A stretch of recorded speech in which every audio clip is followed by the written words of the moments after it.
I believe you are blessed with our first message and on how to make the most of your life, making the most of your life.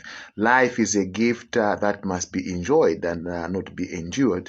And for you to enjoy life, as I mentioned in the last podcast, you need to know who you are. You need to have a right identity of who you are. You know, the Bible explains a lot about who we are. I remember this man, Dr. Miles Muno of blessed memory.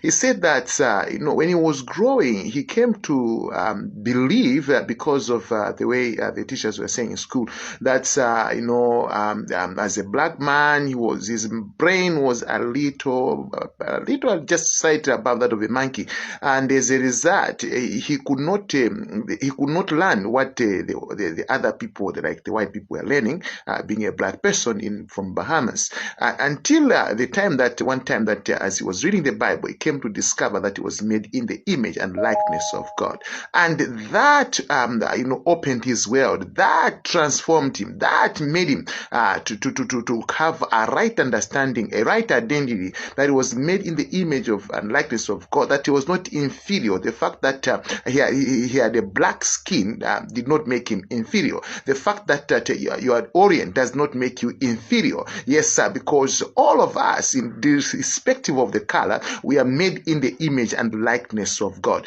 Now, in the book of Daniel chapter 1, we meet a young man by the name of Daniel. Daniel was an exile in Babylon. He was captured and he was enslaved. He was in exile.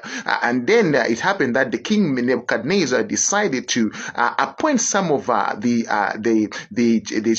children of the Israel, the Jews, to be in the palace to learn the art of the Chaldeans, and also that he can become one of his advisors. And it happened that something that Daniel had, he did not lose his identity. Slavery, being an exile did not make him lose his identity. Being in the palace of Nebuchadnezzar did not make him lose his identity. The Bible says in Daniel chapter 1 verse 8 that Daniel purposed in his heart that he will not defile himself with the food from the king's table. That's very important, that he should understand who you are. You are not of the world. You are not of the world. You are of God. You are created in the image and likeness of God, and you have the nature of God inside you. You have the characteristics of God embedded within you, and that is very important because when you understand who you are and you commit yourself to be who you are, to develop yourself to be who you are, yes, indeed, then great things will happen. Just like